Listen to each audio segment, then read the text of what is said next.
Every competitive Yokai Watch 3 player can agree hazards are awful to play against, and to use depending on who you are.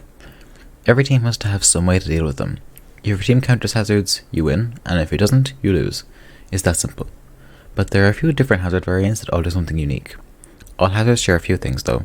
They're all set by ultimates, save for one, and these ultimates all set 3 of the hazard either in the random tiles or in a column in front of the user. All except for one hazard type deal damage upon a yokai walking on them.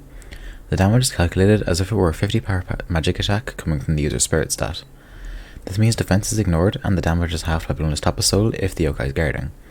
The element is decided by the variant itself. Now today, we'll be going through all the 5 of the hazard variants and ranking their usefulness. Let's begin. At the bottom of our list is rocks. These are set by Shedwin, Harem Scarum and Dragonlord. Rocks are quite different from the rest of the hazards. Any tile with a rock on it cannot be moved over even by Jack-O-San and the like with hazard removing skills. This is a lot less useful than it sounds. First of all, the 3 rock setters all suck. The only relevant one of the 3 is Shedwin, and that's only because of his low ranking. His stats are awful. They suck. You only use this guy as a rock setter, and to be fair, the rocks can be quite disruptive. It's very matchup dependent though. Teams that stay in one position the whole game are unaffected, meanwhile charged soul teams in the liquor hit quite hard. Even then, Shedwin just does literally nothing, other than set rocks. His stats just aren't usable at all, and rocks aren't widely useful enough for him to be a viable pick. Harem Scarum and Dragonlord are equally bad, and they're wasting our rank slot, so there's no point really ever using them. Dragonlord can maybe be a weird mix attacker, but generally isn't great. Overall, rocks could have been a lot more useful, but unfortunately they tried something unique and failed. Our next hazard up is Poison. This is set by Dr. Eraser, Dr. Nocturne and Procrastinokio. Poison is a normal damaging hazard, but it has no element assigned to it. This makes it universally useful, but at the same time, hazard setting for weakness can really shred a team. It's a good trade-off in my opinion. Looking at the poison setters, they're all pretty good. The doctors are passive sub-supports, and they mainly use their ultimates as late game support once they've been forced out of sub. Procrastinokio is the only poison spammer, and he's great. Low ranking and his skill that directly supports hazards makes him one of the strongest hazard setters out there. If only they had an element. Next up is Lightning. The Lightning hazard setters are Static Hit and T-Energizing. It was tough between this one and the next, but I think the setters and element for the next one are just slightly better. These are regular damaging hazards that deal lightning attributed damage. Lightning as an offensive element honestly isn't great since it's the best defensive element and some great tanks like Infor and Shovel can have it. However, as a hazard it's incredibly strong. Contrarily, the best offensive element in my opinion is Water, which is weak to lightning. The main appeal of hazards is being able to hit anywhere on the board really easily and trade the other team, and since a lot of strong magic attackers are weak to lightning, it's not something you really want to fight. As for the setters themselves, they're 2 of the best.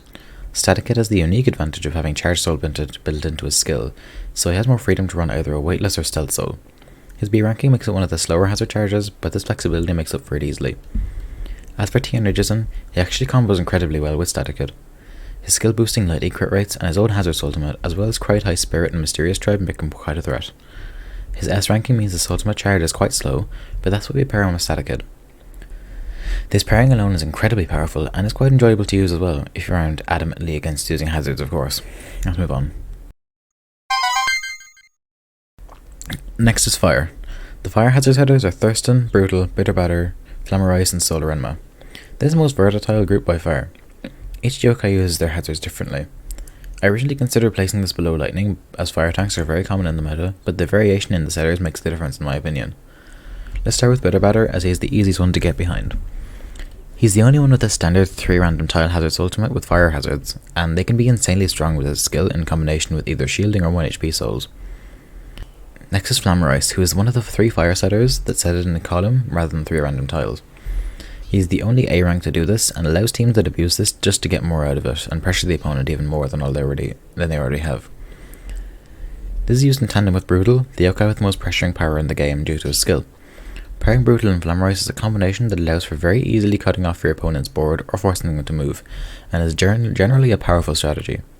Flammarice is generally useless outside of this as his skill sucks, but this combo is good enough to make him decent.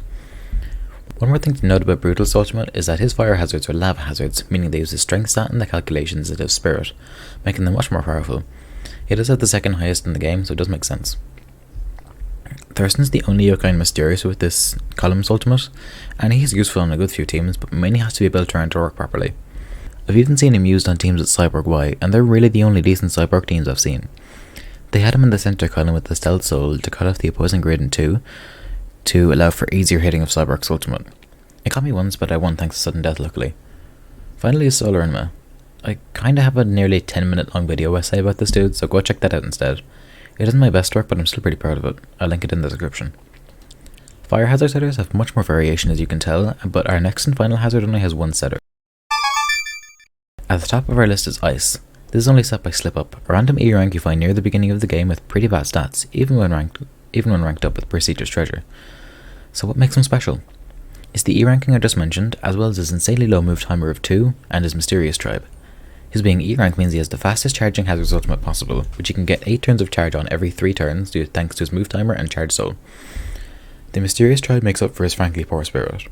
If you've ever used or fought Slip Up, which is incredibly lucky if you played this game for a little bit, you know the absolute carnage he can cause. The only way to really beat Slip Up is to use your own area damage like Salamander or even your own hazards.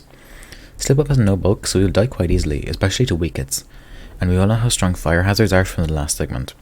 The column setters really shut down the charge soul movement, but even without that, Slip Up's E ranking means his ultimate charge is incredibly fast. If you're using Horizontal, which is recommended with charge soul, the movement blocking can be frustrating, but you're still consistently getting hazards onto the field. Slip Up alone makes ice hazards the strongest in the game just for the other speed and power his hazards have. And there you go, all the hazards in Yokai Watch 3 ranked from worst to best. Hope you enjoyed, see you next time.